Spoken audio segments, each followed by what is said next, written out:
Ali Abdaal seems scarily in control of his life. As someone who earns roughly $27,000 every single week, it's been impressive watching him build the life that he wants to live and technically be monetized to do it.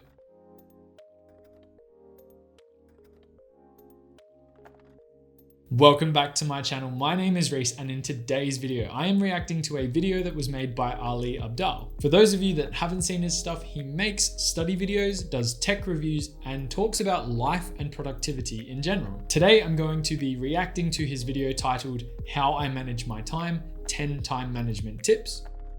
Let's get into it. All right, so over the past 10 years, I have read basically all of the books around productivity and time management. And in that time, there are 10 things that I still use in my life, genuinely use to help make my time management more efficient. Let's talk about them in this video. Tip number one is that we absolutely own all of our time. Good start to the video. That looks like really, really pulpy juice that just came out of that carton.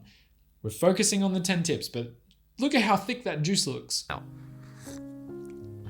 this is like a big one.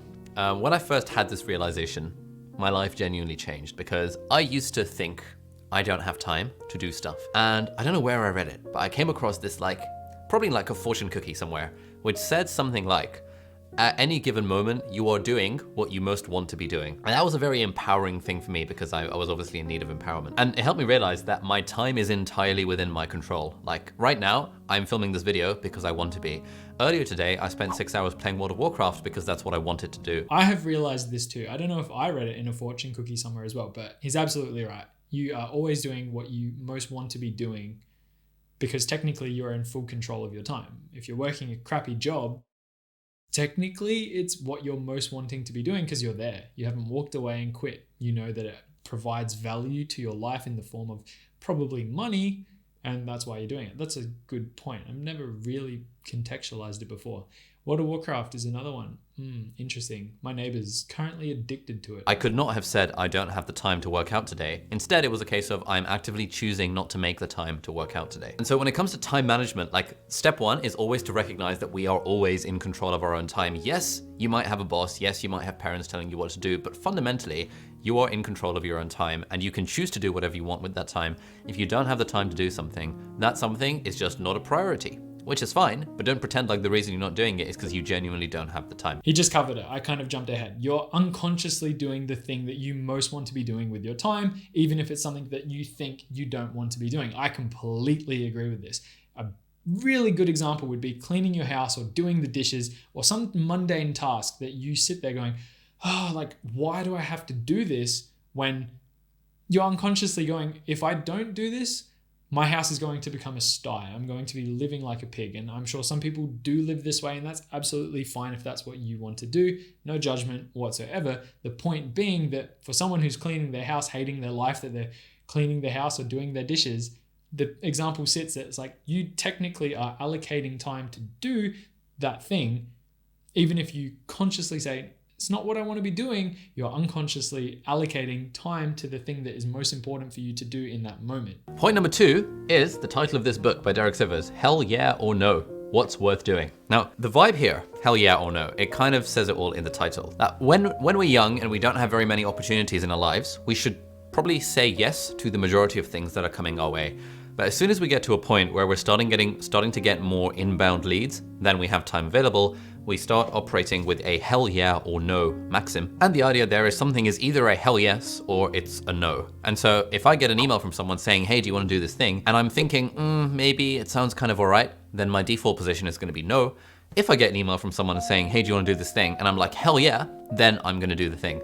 And I'm trying to get better at using this principle in my life because even now, my calendar is full of a lot of things where I'm like, yeah, kind of, rather than hell yeah too. And I always regret doing it when it comes down. So I've never thought about it like that. I generally will say yes to things that I don't necessarily want to do, but I won't hate it when I'm doing it. I always find joy in the little things that are different, things that I wouldn't normally want to do because I appreciate what they are and I can actually sit through it and know that that time will pass and actually enjoy aspects of those encounters and outings and events.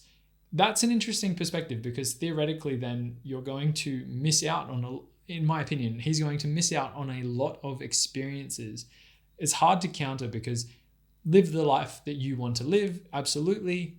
I feel like I actually do that already. I don't need a hell yeah or nah scenario to really like guarantee what I am and aren't going to do. So that's an interesting one. I don't know if I like that. It's very like, that's very structured. That's the type of thing that is black and white. It's like, yes, hell yeah, I'm going to do this, or no. I don't know how I feel about that. I feel like I've kind of opened my mind a bit to just enjoy things that I do and try new things, even if it's something that I don't necessarily want to do.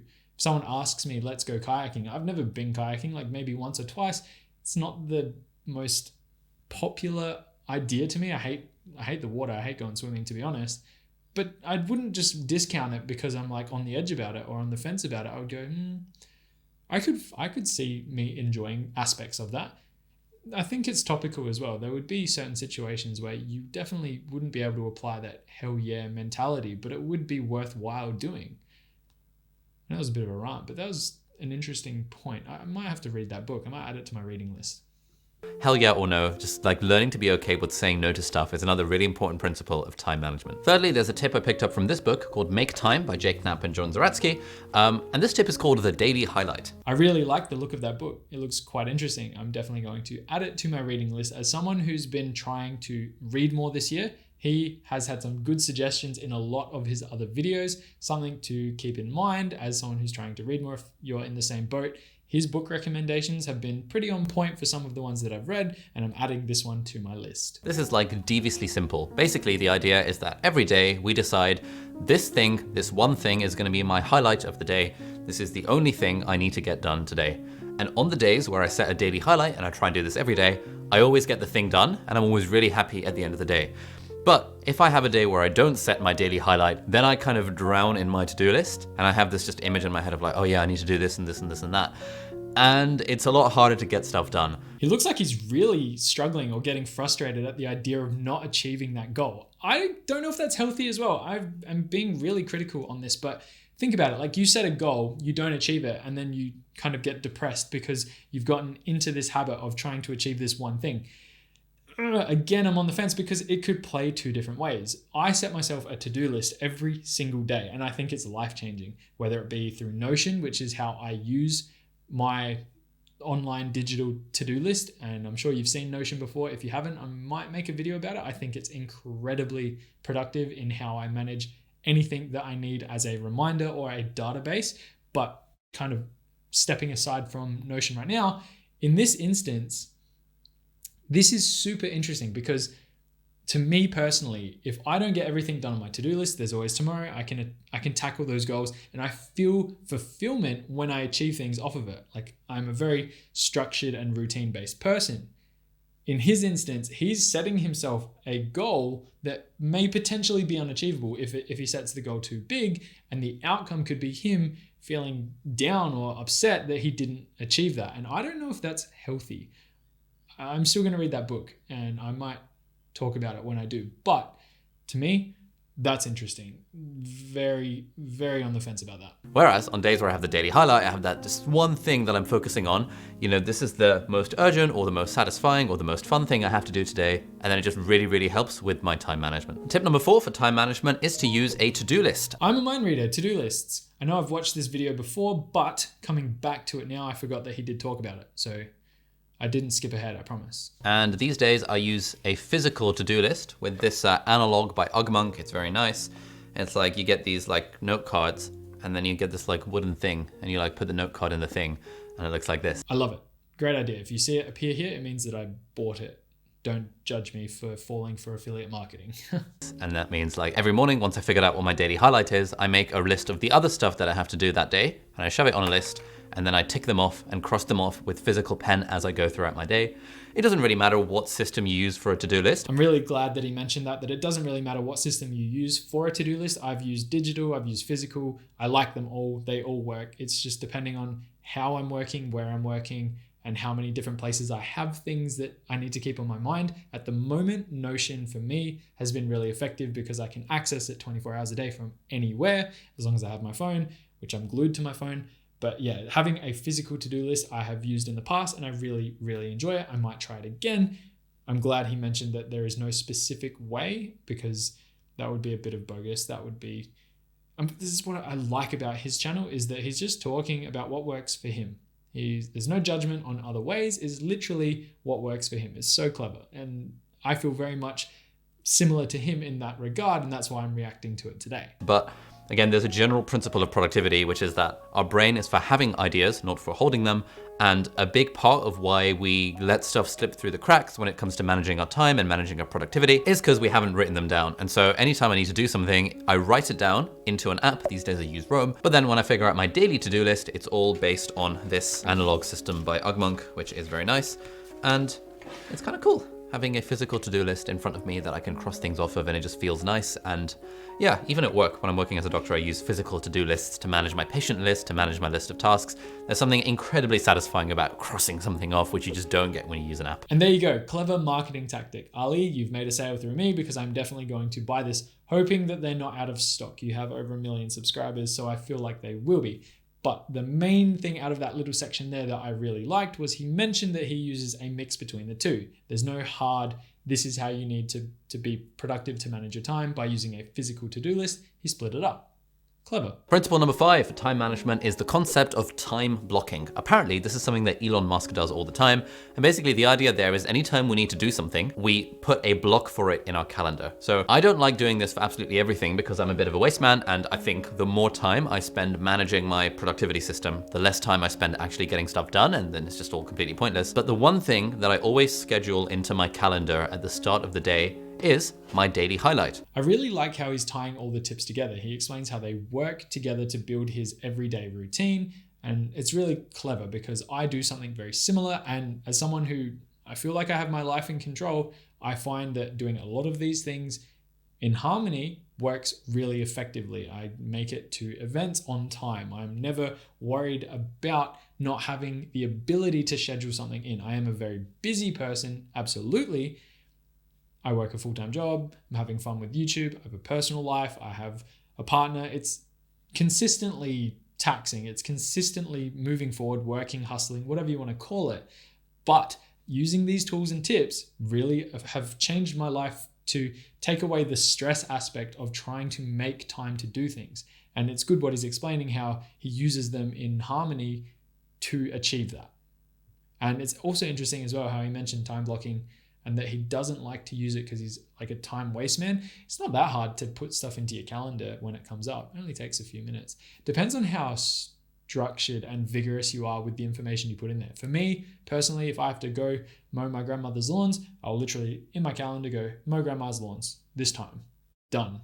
Simple and effective. So if I've decided my daily highlight is filming this video, usually, well, I'll try my best to schedule it into my calendar at the time where I know I'm going to film the video. If my daily highlight is call my grandma, I will literally schedule it into my calendar. If my daily highlight is make changes to my website, I will schedule it for a block in my calendar. And that's really nice and reassuring because it means that that one thing that I've decided is really, really important is always going to get done because it's always on the schedule. And then if I need to move it around, I'll move it around if something comes up, but at least it's there on the schedule by default. And this thing where you combine the daily highlight with time blocking it in the calendar is just incredibly useful. Everyone always kind of thinks that oh, but only one thing a day, don't you have to do more than that? And yeah, you do kind of have to do more than that in most of our lives. But imagine if every single day for the next year, you could actually do the one thing, the one most important thing to do that day. You'd make a hell of a lot of progress over the course of the year, and it would just be absolutely game changing. That is a really good point as well. As someone who preaches, be consistent, just start doing whatever it is you need to do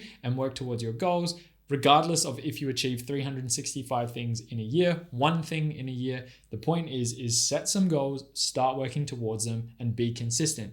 I cannot agree with that more. That was really well said, and something that I need to contextualize better in my own videos, because that is something that I truly pride myself on, something that I truly believe has changed my life. And it's that setting a goal, being consistent, will effectively help you achieve that goal. There are so many things that I could use as examples as a testament to consistency and making time to actually work towards those goals. And yeah, the way he said it there, perfect. Principle number 6 is related to something called Parkinsons Law, which is that work expands to fill the time that we allocate to it. So if I have to film a YouTube video in a day and I give myself the whole day to film that YouTube video, inevitably it's going to take all day to film the YouTube video. Whereas if I only give myself half an hour or an hour to film the YouTube video and I fill my day up with other things, then inevitably I get the video done in that small amount of time. And so the actionable advice here is to leverage artificial deadlines. Even when it's something like filming a new course. Like, you know, I'm working on a course for YouTube for beginners where I kind of film and talk you to everything about my YouTube video production process. And this doesn't really have a deadline. Like I could literally do it whenever I want. I don't have to do it. It's a purely optional project. But I've set myself the goal that, okay, you know what? I'm going to film all of this course next weekend. And I've blocked out time in my calendar next weekend to film the course.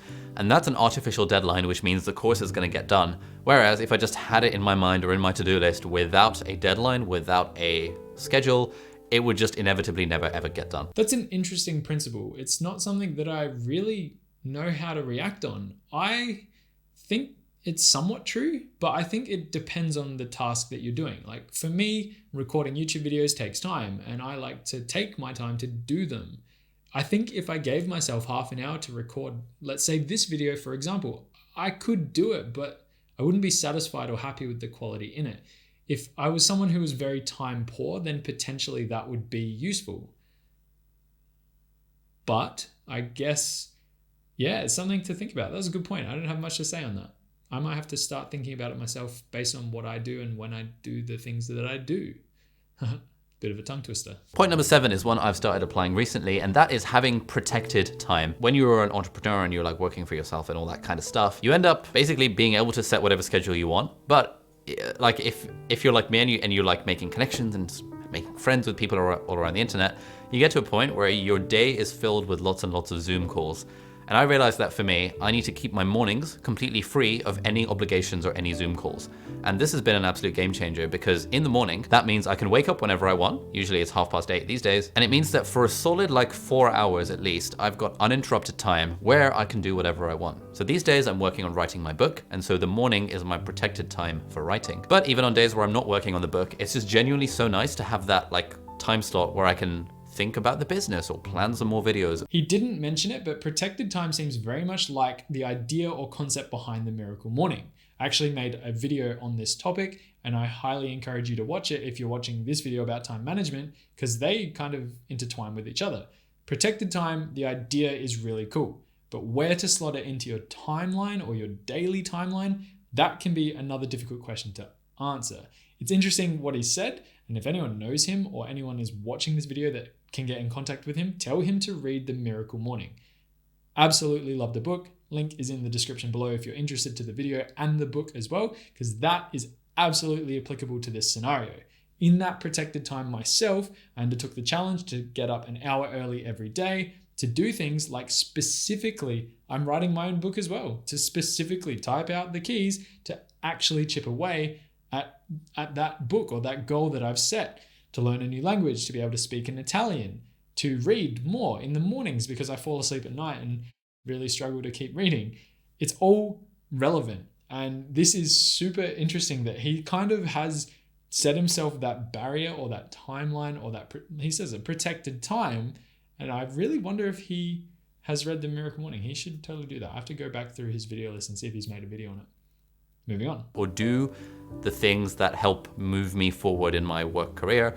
And sometimes, if I'm not really feeling it, I'll just decide, you know what, I'm going to use this protected time to play World of Warcraft or to just kind of relax and read a book on the sofa. That was interesting what he said there. I don't know how I feel about that because when I use my protected time, I generally am focusing on a goal, using The Miracle Morning as the example. In the instance where he says it's okay to just use your protected time to do whatever you want, play video games or go just leisurely read, absolutely it's fine. But personally, I feel like the title protected time, if that was me and I had the option to do something that wasn't productive or working towards a goal or learning something that is still fun to me, but kind of not productive, it would go from protected time to wasted time. That would be the title. So I don't know how I feel about that. Again, each to their own, but very interesting. If you have discipline and self-control, sure. And I do myself, but I know myself. If I used protected time to take a nap every day, then it would become nap time. Like I would fall into the things that really make me comfortable or allow me to be lazy, and I would use the justification that protected time allows me to do that. So that was interesting too. So if you're interested in better ways to managing your time, I would recommend figuring out what your protected time is going to be, time that is just for you and you alone, or World of Warcraft, and not for anyone else, where no one is allowed to book something in your schedule. All right, principle number 8 is delegation. Now this one is a little bit weird, because normally when you say the word delegate, people imagine that, oh, well, I can't afford to delegate something. I don't have enough money to delegate to hire someone. And sure, that's probably true, but the way that I think of it, even when this YouTube channel wasn't successful, was that, like, what is actually the dollar value of my time? How much is my time actually worth? This is where he's now bringing in financial terms to quantify time management and justify spending money for time management purposes. This to me is very, very interesting, because rich people are the best example. Think about this, right? You are going to catch a plane from A to B, let's say from Australia to the US. You have to go to the airport and be early and check in and wait time for a plane that is scheduled at a specific time to take you from A to B. And you probably have to make time to, or wait for a taxi to take you from your house to the airport. You are the person that is waiting. Whereas in the rich person's instance, they have a driver ready on call. So they are waiting for the rich person to be ready so they can take them straight away.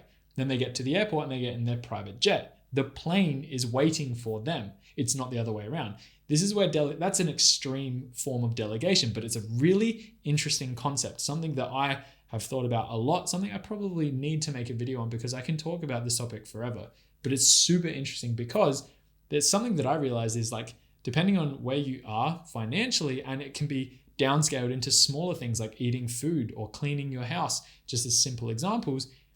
When you get to this point where you can put a dollar value on your time, you can literally basically palm off things that are cheaper to do whilst you make more money doing something else, or get out more satisfaction from doing something else.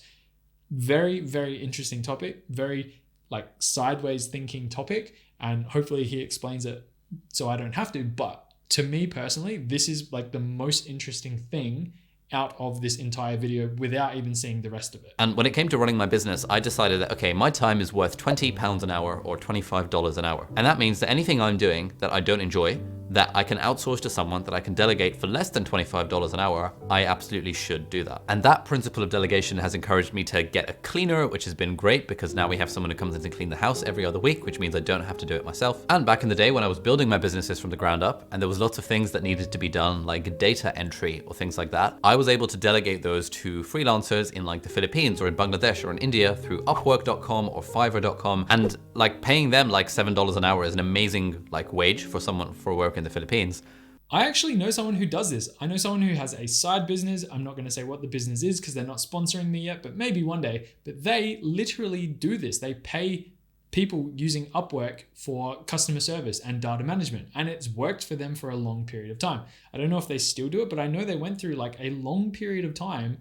I believe their web developer actually works in the Philippines. It's crazy. They pay them a good wage for them, wherever it is. And that's the rates that they charge from where they live. And they do a fantastic job, and it all works in harmony. Technically, everything he's saying right here is incredible, because literally you can save so much time and money by delegating things that aren't important if you are someone who's earning at a wage per se at that level. It's super impressive. And I'm really glad that he's breaking it down.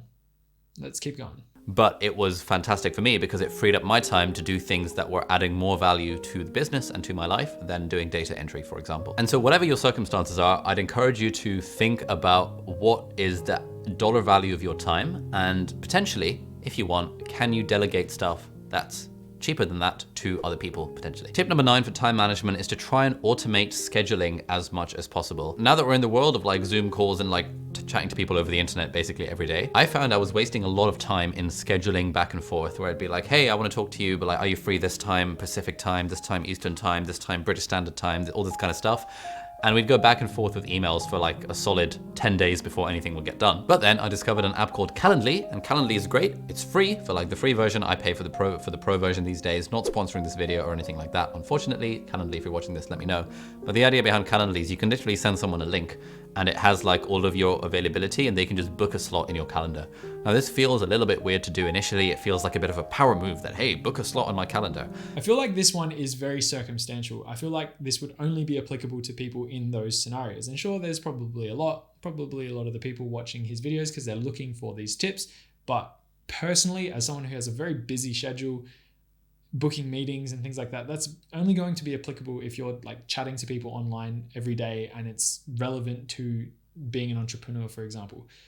I'm not overly sure about what scenarios they would fit into. Maybe it's something, again, I need to have an open mind about and look a bit more into to see if it would be relevant to me. But yeah, this is a very specific one that can't really be applied to every scenario. But anytime I get a Calendly link from someone, I'm like, oh my God, I'm so grateful because this has literally saved me 20 minutes of my life, time that I'm never gonna get back in not having to worry about scheduling back and forth emails. Even sometimes these days when it comes to like catching up with friends, I just send them a Calendly link and I'm like, look, so hey man, I'm really sorry, but like, you know, here's a Calendly link. I know we're never gonna talk because the schedules are never gonna align, but if there's a time that works for you, click on this link. And he books a time and we have a call. And it's nice because I've caught up with so many more friends in the last few months through using Calendly links than I did in the last like 3 years of having to schedule back and forth with WhatsApp messages. Okay, fair enough. If you're that busy, then I could see how it would be useful.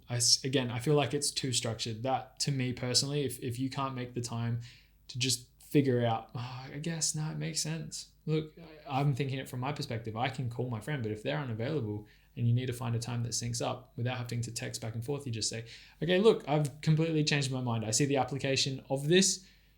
I guess I just need to get busier so that I need this in my life, because right now I don't need that in my life. And I think I'm pretty busy. So I wonder how busy this guy is. He must be like every minute of the day structured. It's like my dream. And finally, principle number 10 for time management. And this is something I've only recently started to appreciate, which is that like when you're like a productivity nerd and you're interested in like efficiency and getting more done, it's very easy for us to get to the end of the day and to just feel chronically dissatisfied with what we've accomplished. I absolutely agree with this point. I know lots of people in my life who literally go through this over and over and over. They are never satisfied. They always think that they needed to do more. And the problem is that when they do achieve things, they get down on themselves. I personally have completely detached from this. I'm years ahead of this guy in this one, and I can claim that. This is probably my second favorite thing about this video. So if you've made it this far, like seriously great, because this is one of the most powerful things you can do, and that's be satisfied with your accomplishments, no matter how big or how small. Achieving something, working towards something, and actually getting it done. Today I'm making a YouTube video. To me, that's an achievement. I am satisfied with it. It's so hard to say it, but like I know people that would be like, I wish I did 4 videos today. And it's like, but who cares? Like you're setting a goal and you're achieving it. Like be happy with your success or your achievements. Really good point. Let's finish off the video, but really, really good point. Like at the end of the day, it's like, oh, well, I filmed 1 video today, but I could have filmed 5 videos. What's wrong with me? I'm such a waste man. I swear I have not watched this video ahead. That is my example. I literally just gave it. We are the same person, but he's a doctor and I'm an engineer, so not quite. I would say doctors are a bit higher than engineers. But he said it. That's exactly the point, is that, yeah, just be satisfied with your achievements. If you don't film 5 videos in a day, Reece, that's me, that's okay. If I film 1 or none, who cares? That's okay. The point is if I film 1, I'm satisfied. Oh, I'm happy with my achievements for that day. Kind of internally beating ourselves up about this. But one thing I've started to kind of tell myself recently is that I can choose to be satisfied at the end of the day. At the end of this day, I'll have filmed this video. I was planning to film 3 more videos, but I didn't get around to doing those. That's fine. I filmed 1. I can choose to be satisfied with what I've done, and that's all good. And like it doesn't change how much work I've done by me beating myself up about it. It just makes me feel bad. And therefore I can choose to feel good with how I've managed my time. And that's where he wraps up those 10 tips. I completely agree with all 10 of them. They have different effectivities, and I use aspects from each and every single one of them to be productive in my own way. Time management is something that is so powerful that ties in to people building their wealth, building finance. I give myself time to live my life, but also structure my time in a way that allows me to be more productive, which ultimately allows me to build my wealth. It's not specifically a finance related category, but it is something that feeds into people's success. Time management is something I cannot encourage people to try more. Like you should really give it a go if you're someone who's time poor. My sister. And yeah, just that was the main overarching point of today's video, is to just use these tips, be effective with these tips, and allow yourself to basically get your life and time under control. I have left a link down in the description below to Ali's channel, so be sure to check out his content if it's something that seems interesting to you. One other video that I would recommend watching as someone like myself who is trying to read more this year, he made a video explaining and breaking down how he reads roughly 100 books every year. I really enjoyed the tips he gave, highly recommend giving it a watch.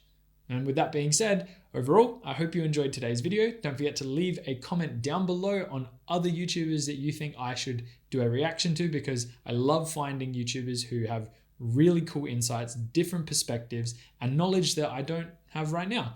So yeah, leave a comment down below of anyone else you'd like me to react to. Don't forget to subscribe to the channel, turn bell notifications on, and as always, I will see you in the next one. Bye for now.